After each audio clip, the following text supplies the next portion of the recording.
మరోసారి ప్రేమ సందేశం కార్యక్రమం చూస్తున్న సోదరి సోదరులందరికీ మన ప్రభు అయిన యేసుక్రీస్తు మహిమ కలిగిన పేరు మీద వందనాలు తెలియజేస్తూ ఉన్నాను. దేవుని కృపయందు మీరందరూ క్షేమంగా ఉన్నారని తలంచుతున్నాం. బైబిల్ స్టడీ చేస్తున్న వారు మా వెబ్సైట్ దర్శించండి, www.drpaul.org. ఇప్పటికే 30 దేశాల్లో ఈ రోజున ప్రేమ సందేశం కార్యక్రమం ప్రజలు చూస్తూ ఉన్నారంటే అది మీ యొక్క ప్రార్థనల యొక్క ఫలితముగానే జరిగింది. ఈ కార్యక్రమం కోసమో ప్రార్థించండి. నా కోసమో ప్రత్యేకముగా ఈ యొక్క పరిచర్యను ముందుకు తీసుకెళ్ళటానికి దేవుడు తన ప్రత్యేకమైన కృపను నా మీద ఉంచాలని నా కోసము మీ అనుదిన ప్రార్థనలో నన్ను జ్ఞాపకం చేసుకోండి. ఈ కార్యక్రమం మీకు ఆశీర్వాదకరంగా ఉంటే దీని బ్రాడ్కాస్టింగ్కి మాకు ఆర్థిక సహకారం అందించండి. మీ ప్రార్థనల్లో తప్పనిసరిగా దేవుడి యొక్క ఈ కార్యక్రమాన్ని ఆశీర్వదించాలని ప్రార్థన చేస్తూ ఉండండి. ప్రస్తుతము మనము యేసుక్రీస్తు యూదులు యెరూషలేము అనే అంశాన్ని చూస్తూ ఉన్నాం. దేవుడు ఇశ్రాయేలీయులను వదిలివేశాడా అన్నటువంటి ప్రశ్న చాలామంది క్రైస్తవులకు వస్తుంది. దీనిని రిప్లేస్మెంట్ థియాలజీ అన్నారు. ఈ రిప్లేస్మెంట్ థియాలజీ ఏమంటుందంటే దేవుడు ఇశ్రాయేలీయులను శాశ్వతముగా వదిలివేశాడు, వారి స్థానములో క్రైస్తవ సంఘాన్ని ఎన్నుకున్నాడు. ఆయన అబ్రహాముకు, ఇస్సాకుకు, యాకోబుకు, దావీదుకు చేసినటువంటి ఆ యొక్క వాగ్దానములు నిలిచిపోయినవి, అవి నెరవేరేవి కాదు అని వారు అంటూ ఉంటారు. అయితే యేసుక్రీస్తు ప్రభు యొక్క పరిచర్యను మీరు గమనిస్తే ఆయన ఇశ్రాయేలీయుల యొక్క అవిశ్వాసాన్ని గద్దించాడు తప్ప ఇశ్రాయేలు దేశాన్ని దేవుడు వదిలివేశాడు అని ఆయన ఎప్పుడు బోధించలేదు. ఆయన రాబోయేటటువంటి తీర్పు గురించి వారిని హెచ్చరించాడు. మత్తయి సువార్త 24వ అధ్యాయంలో మనం చూసాం. ఆయన వారిని హెచ్చరించాడే కానీ దేవుడు వారిని వదిలివేశాడు అని ఎప్పుడూ చెప్పలేదు. అదేవిధముగా వారి యొక్క అవినీతి నాయకులను ఆయన ఎండగట్టడం మనం కొత్త నిబంధనలో అనేక సార్లు చూస్తాం. దేవుడు ఇశ్రాయేలీయులను వదిలివేశాడని ఆయన ఎప్పుడూ బోధించలేదు. ఆయన బోధించినటువంటి ఆ ఉపమానాలు, ఆ కథలు మీరు చూడండి. ఆ కథల్లో దేవుడు ఇశ్రాయేలీయులను క్రమశిక్షణ చేయటం ఉంటుందే కానీ వారిని వదిలివేయటం ఉండదు. ఇశ్రాయేలీయులకు తీర్పు తీర్చటం ఉంటుంది కానీ వారిని నాశనం చేయటం ఉండదు. ఇశ్రాయేలీయులు వారు ఎప్పుడైతే రిపెంట్ అయ్యారో, ఎప్పుడైతే వారి పాపములను వారు ఒప్పుకొని ఆయన వైపు తిరిగారో, ఆయన వారిని పునరుద్ధరించటం మనం చూస్తూ ఉన్నాం. ఇక్కడ మొదటిగా మనం కొన్ని ఉపమానాలు చూద్దాం. యేసుక్రీస్తు ప్రభు బోధించినటువంటి ఆ కథలలో అనేక గొప్ప సత్యాలు దాగి ఉన్నాయి. మొట్టమొదటి కథ మత్తయి సువార్త 21వ అధ్యాయము 33వ వచనములో మీరు చూడండి. మరి యొక్క ఉపమానము వినుడి. ఇంటి యజమానుడు ఒకడుండెను. అతడు ద్రాక్ష తోట నాటించి దాని చుట్టూ కంచె వేయించి అందులో ద్రాక్షల తొట్టి తొలిపించి గోపురము కట్టించి కాపులకు దాని గుత్తకిచ్చి దేశాంతరము పోయెను. పండ్ల కాలము సమీపించినప్పుడు పండ్లలో తన భాగము తీసుకుని వచ్చుటకు ఆ కాపుల యొద్దకు తన దాసులను పంపెను. కాబట్టి ఒక ద్రాక్ష తోట నాటాడంట ఒక ఇంటి యజమానుడు. ఆ ద్రాక్ష తోట చుట్టూరు గోపురం కట్టించాడు, దాన్ని కాపులకు గుత్తకిచ్చాడు, దేశాంతరానికి వెళ్ళాడు. పండ్ల కాలం సమీపించినప్పుడు పండ్లలో నా భాగాన్ని ఇవ్వండాయా అని ఆ దాసుల యొద్దకు తన దాసులను పంపాడు. ఆ కాపులు ఏం చేశారు? ఆ కాపులు అతని దాసులను పట్టుకొని ఒకరిని కొట్టిరి, ఒకరిని చంపిరి, మరి ఒకరి మీద రాళ్ళు రువిరి. మరలా అతడు మునుపటి కంటే ఎక్కువ మంది ఇతర దాసులను పంపగా వారు వీరిని ఆ ప్రకారమే చేసిరి. తుదకు నా కుమారుని సన్మానించెదరనుకొని తన కుమారుని వారి యొద్దకు పంపెను. అయినను ఆ కాపులు కుమారుని చూచి ఇతడు వారసుడు, ఇతనిని చంపి ఇతని స్వాస్థ్యము తీసుకొందము రండని తమలో తాము చెప్పుకొని అతని పట్టుకొని ద్రాక్ష తోట వెలుపట పడవేసి చంపారు. కాబట్టి ఆ ద్రాక్ష తోట యజమానుడు వచ్చినప్పుడు ఆ కాపులనేమి చేయను నేను. అందుకు వారు ఆ దుర్మార్గులను కఠినముగా సంహరించి వాటి వాటి కాలముల యందు తనకు పండ్లను చెల్లించునట్టి ఇతర కాపులకు ఆ ద్రాక్ష తోట గొత్తకిచ్చునని ఆయనతో చెప్పారు. మరియు యేసు వారిని చూచి, ఇల్లు కట్టువారు నిషేధించిన రాయి మూలకు తలరాయి ఆయను అని చెప్పాను. ఇది ప్రభువు వల్లనే కలిగను, ఇది మన కన్నులకు ఆశ్చర్యము అను మాట మీరు ఆ లేఖనములలో ఎన్నడూనూ చదవలేదా? కాబట్టి దేవుని రాజ్యము మీ వద్ద నుండి తొలగింపబడి దాని ఫలమిచ్చు జనులకు ఇవ్వబడినని మీతో చెప్పుచున్నాను. ఈ యొక్క ఇంటి యజమానుడు ఏం చేశాడు? వారి దగ్గరికి పంపుతూ ఉన్నాడు. నా ద్రాక్ష తోటలో నాకు పండ్లు ఇవ్వండి, అది నా తోట, నా తోటలో మీరు పండిస్తూ ఉన్నారు, బాగానే ఉంది, మరి నా పండ్లు నాకు ఇవ్వాలి కదా అని దాసులను పంపుతూ ఉన్నాడు. అయితే ఆ యొక్క కాపులు ఏం చేస్తూ ఉన్నారంటే ఈ దాసులను చంపుతూ ఉన్నారు. చివరికి ఆ యజమానుడు ఏం చేశాడు? నా సొంత కుమారుణ్ణి పంపుతాను అని వారి దగ్గరికి తన సొంత కుమారుణ్ణి పంపారు. వారు ఎంత దుర్మార్గులో చూడండి. ఆ కుమారుణ్ణి కూడా వారు చంపివేశారు. అప్పుడు ఆ ద్రాక్ష తోట యజమానుడు ఏం చేశాడు? ఆ దుర్మార్గులను కఠినముగా సంహరించాడు. ద్రాక్ష తోట ఇక్కడ ఇశ్రాయేలీయులకు సాదృశ్యంగా ఉంది. ఈ యొక్క ద్రాక్ష తోట అక్కడ మీరు యెషయా గ్రంథము 5వ అధ్యాయములో చూడండి. ద్రాక్ష తోట ఇశ్రాయేలు దేశమునకు సాదృశ్యంగా ఉంది. ఆ ద్రాక్ష తోటను ఏర్పాటు చేసిన వాడు దేవుడు. ఆ ఇశ్రాయేలు దేశమునకు దేవుడు తన ప్రవక్తలను పంపిస్తూనే ఉన్నాడు. ఆ ప్రవక్తలను వారు చంపుతూనే ఉన్నారు.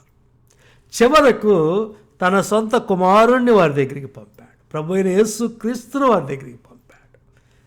ఆయన్ని కూడా వారు సిలువ వేసి చంపారు.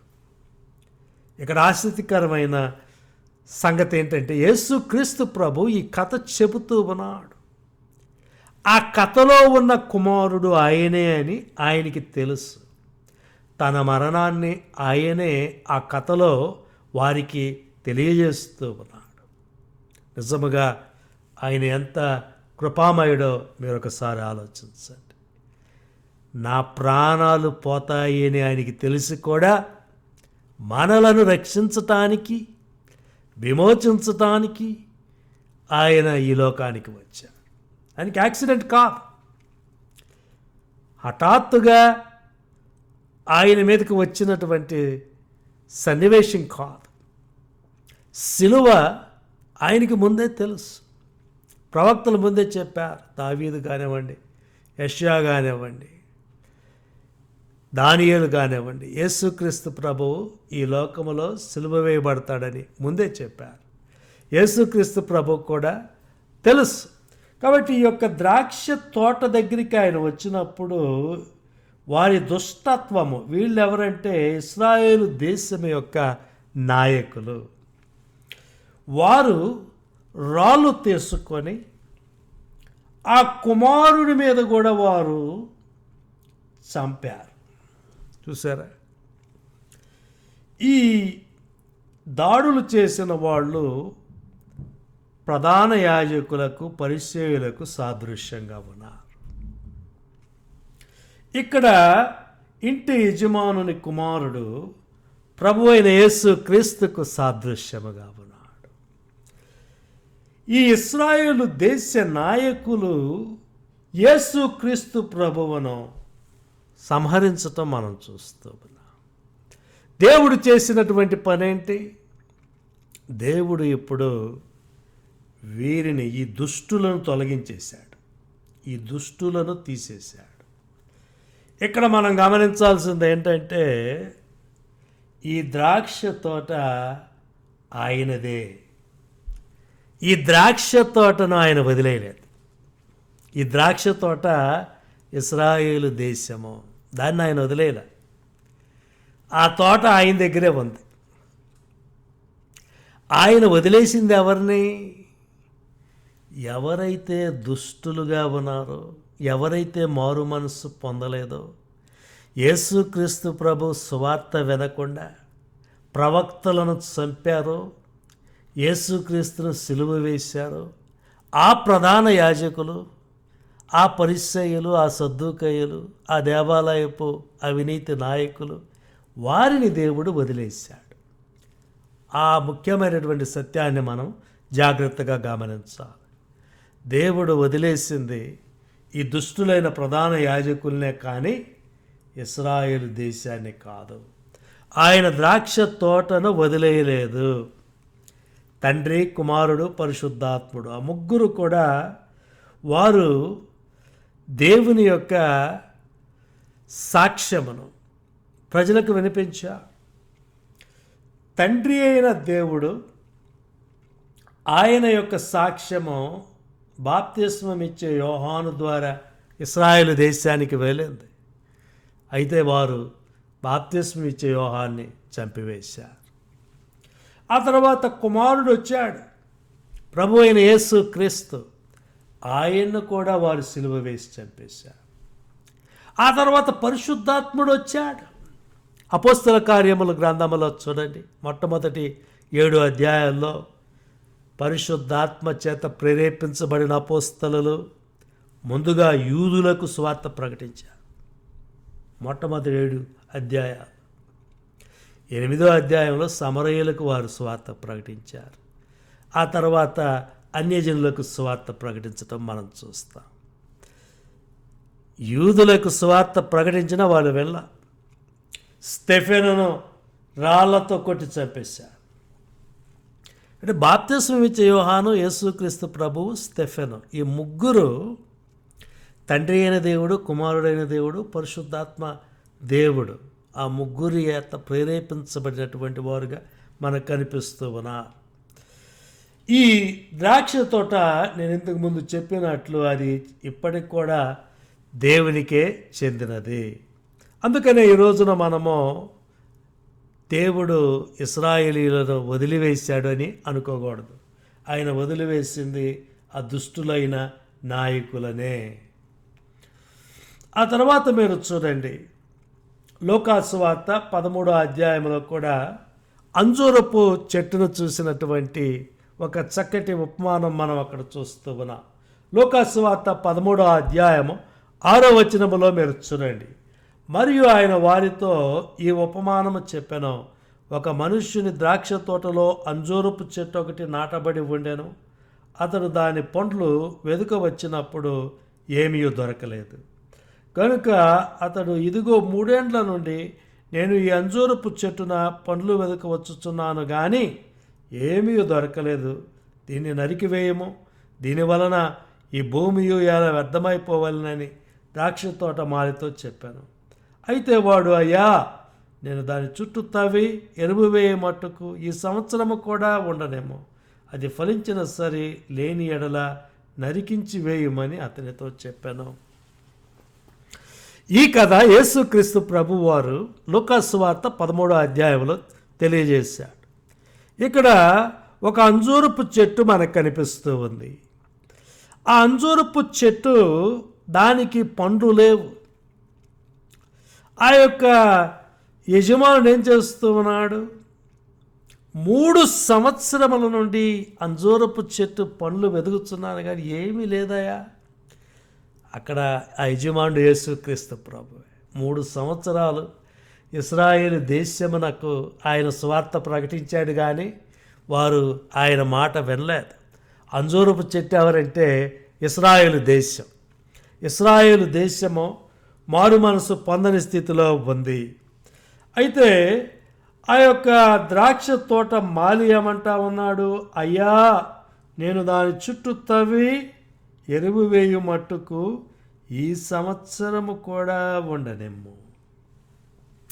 నిజముగా ఆ యొక్క పనివాడు ఎంత జాలి కలిగిన వాడు చూడండి. ఈ అంజూరపు చెట్టును కొట్టేస్తాను, నరికేస్తాను అని వస్తే ఆ పనివాడు ఏమంటున్నాడు? అయ్యా, ఇంకాస్త ఓపిక పట్టు, ఇంకాస్త జాలి చూపించు, కరుణించు, నేను ఎరువు వేస్తాను, నీళ్లు పోస్తాను, ఇంకో సంవత్సరం టైం ఏమో, ఇది ఫలములు ఫలిస్తుందేమో చూద్దామని అభ్యర్థిస్తూ ఉన్నాడు. యేసుక్రీస్తు ప్రభు యొక్క రూపము అక్కడ మనకు కనిపిస్తూ ఉంది. ఆయన కూడా దేవుడు మనల్ని నరికీయటానికి వస్తే ఆయన బతిమలాడుతూ ఉంటాడు. ఇంకా కొంత టైం ఇచ్చి చూద్దాం, ఈ పాపాత్ముడు మారుతాడేమో, ఈ పాపాత్మురాలు మారుతుందేమో, మారు మనసు పొందుద్దేమో, కాస్త టైం చూద్దాం అని దేవుని ఎదుట ఆయన మొర్రపెట్టేవాడిగా ఉన్నాడు. ఇశ్రాయేలీయులకు దేశం కూడా అదే పరిస్థితిలో ఉంది. ఇక్కడ ఉన్నటువంటి యొక్క అంజూరపు చెట్టును మీరు చూడండి, దాని మీద ఒక్క ఫలము కూడా లేదు. ఈ యొక్క యజమానుడు వచ్చాడు. ఏమంటున్నాడు యజమానుడు యేసుక్రీస్తు ప్రభువు కాదు కానీ దేవునికి చిహ్నంగా ఉన్నాడు. దేవుడు ఏమంటున్నాడు, ఏందయ్యా ఈ చెట్టు మీద ఫలాలు లేవు, నాకు ఈ చెట్టు మీద విరక్తి కలుగుతూ ఉంది అంటే, ఇక్కడ ఉన్నటువంటి ఈ దాసుడు ఏమంటా ఉన్నాడు, అయ్యా టైం ఇచ్చి చూడు, ఇంకో సంవత్సరము టైం ఇచ్చి చూడు అని బతిమలాడేటటువంటి వాడుగా కనిపిస్తూ ఉన్నాడు. యేసుక్రీస్తు ప్రభు ఎంత జాలి కలిగినటువంటి రక్షకుడో మీరు ఒకసారి ఆలోచించండి. ఇశ్రాయేలు దేశమునకు ఆయన సమయాన్ని ఇచ్చాడు. ఆ చెట్టు ఎలాంటి ఫలములు లేకుండా ఉంది, దానికి తీర్పు రావటం ఖాయం. యజమానుడు దాన్ని కట్ చేసేయండి అంటున్నాడు, నాశనం చేయండి అంటూ ఉన్నాడు. అయితే ఈ యొక్క తోటమాలి మాత్రము ఇంకా కొంత టైం ఇద్దామని అంటూ ఉన్నాడు. దేవుని యొక్క ప్రేమ అక్కడ మనకు కనిపిస్తూ ఉంది. దేవుని కృప కనికరము తీర్పును ఆపేటటువంటివిగా మనకు కనిపిస్తూ ఉన్నాయి. యేసుక్రీస్తు ప్రభు ఆ విధముగా ఆయన ఓర్పును చూపించేవాడుగా మనకు కనిపిస్తూ ఉన్నాడు. ఆ చెట్టు దగ్గర ఆయన పనిచేస్తూ ఉన్నాడు, సేద్యం చేస్తూ ఉన్నాడు. అది ఫలములు ఫలిస్తుందేమో అని ఎదురు చూస్తూ ఉన్నాడు.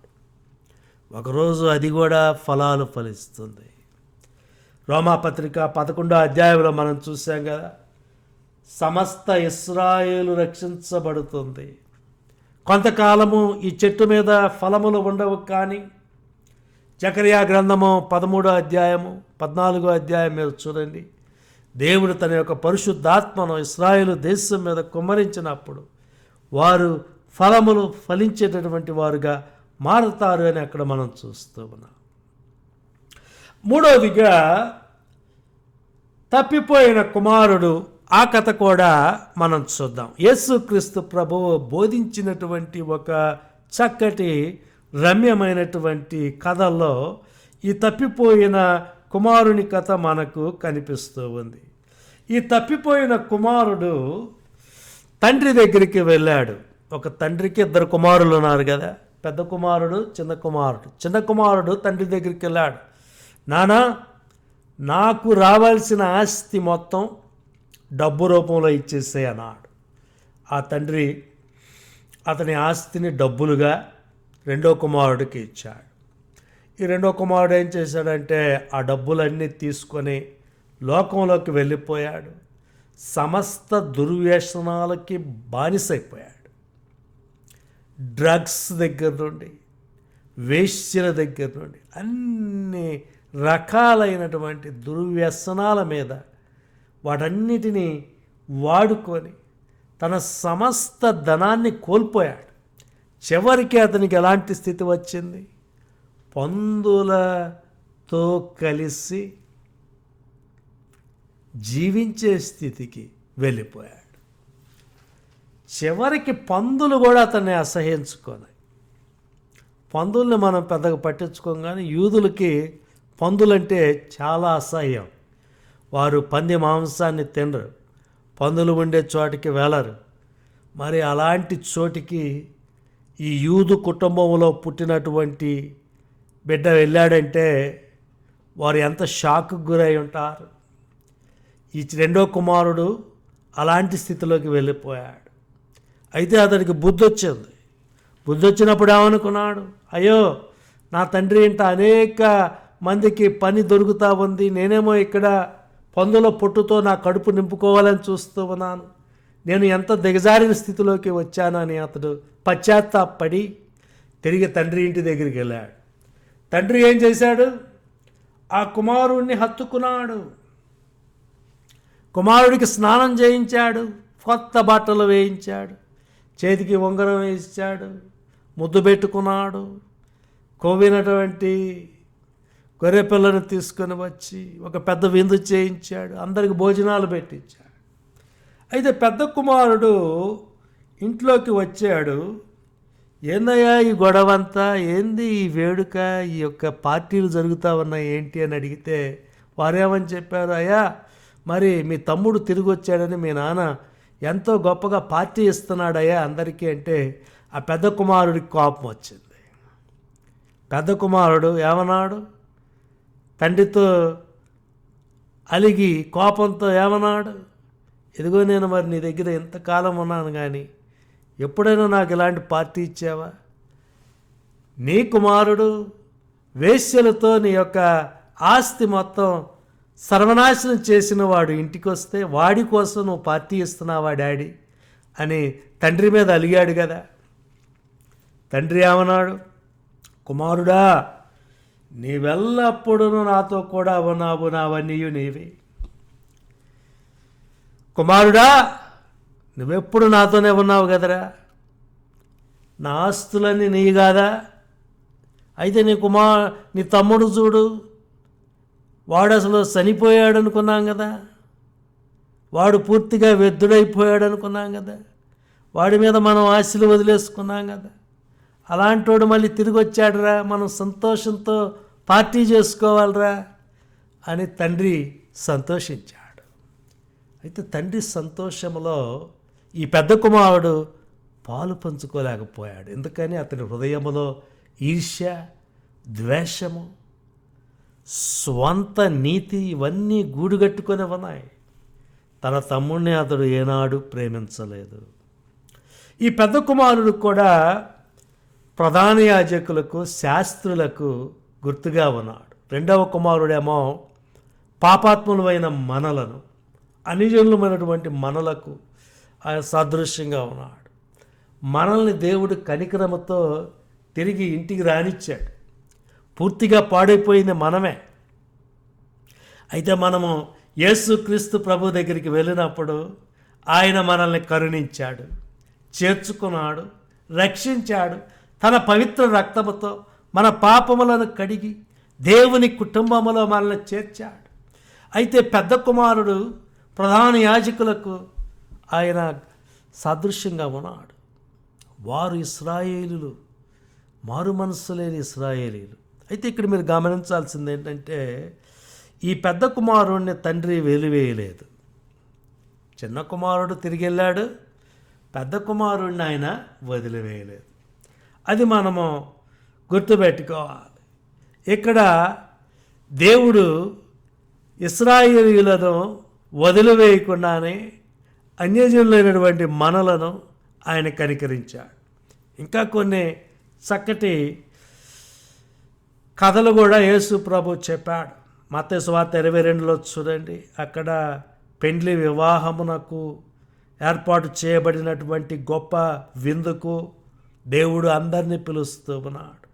అన్యజనులు కూడా పిలువబడ్డారు, యూదులు పిలువబడ్డారు, అన్యజనులు కూడా పిలువబడ్డారు. లోకాసు వార్త 15లో చూడండి, తప్పిపోయిన గొర్రె కోసము ఆ యొక్క గొర్రెల కాపరి వెళ్ళలేదా?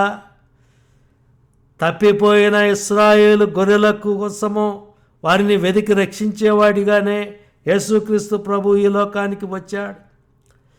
అదేవిధముగా అనేకమైనటువంటి కథల్లో దేవుని యొక్క కనికరాన్ని మనం చూస్తూ ఉన్నాం. వీటిని మనం చదివినప్పుడు మనం అర్థం చేసుకోవాల్సింది ఏంటంటే దేవుడు ఇశ్రాయేలీయులకు తీర్పు తీర్చాడు, వారిని ప్రపంచమంతా వెళ్ళగొట్టాడు, వారిని క్రమశిక్షణలోకి తెచ్చాడు. అయితే నేను మిమ్మలను పునరుద్ధరిస్తాను, మీరు మారు మనసు పొందితే మిమ్మల్ని తిరిగి నేను నా బిడ్డలుగా చేసుకుంటాను అని ఆయన అంటూనే ఉన్నాడు. బైబిల్లో ఉన్నటువంటి అనేకమైనటువంటి గొప్ప ప్రవచనాల్లో ముఖ్యమైనవి ఏంటంటే ఇశ్రాయేలు దేశము తిరిగి పునరుద్ధరించబడుతుంది. ఈ రోజున మనము చూసింది అదే. యేసుక్రీస్తు ప్రభు యొక్క ఉపమానాల్లో ఎక్కడ కూడా ఇశ్రాయేలు దేశమును ఆయన వదిలివేస్తాడు అని ఆయన చెప్పలేదు. దాని ఎడల ఆయన చూపించబోయేటువంటి కనికరమే మనకు కనిపిస్తూ ఉంది. అదే నేటి మా యొక్క ప్రేమ సందేశం. ప్రేమైన యేసుక్రీస్తు ప్రభు అనేక కథల్లో దేవుని యొక్క ప్రేమను, దేవుని యొక్క కనికరమును, ఇశ్రాయేలు పట్ల మీరు చూపించినటువంటి ఆ గొప్ప సహనమును, కనికరమును, కరుణను, వాటిని బట్టి మీకు వందనముల స్తుతులు చెల్లిస్తూ ఉన్నా. ఈ రోజున ఎవరైనా రక్షణ పొందని స్థితిలో ఉంటే వారు కూడా రక్షణ పొందటానికి మీరు సహాయం చేయండి.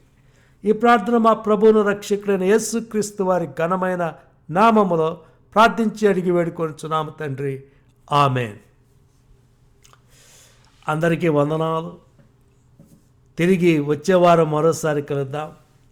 దేవునికి స్తోత్రం. మార్గము సత్యము జీవముగా పరమ వెలుగై వచ్చావయ్యా. మార్గము సత్యము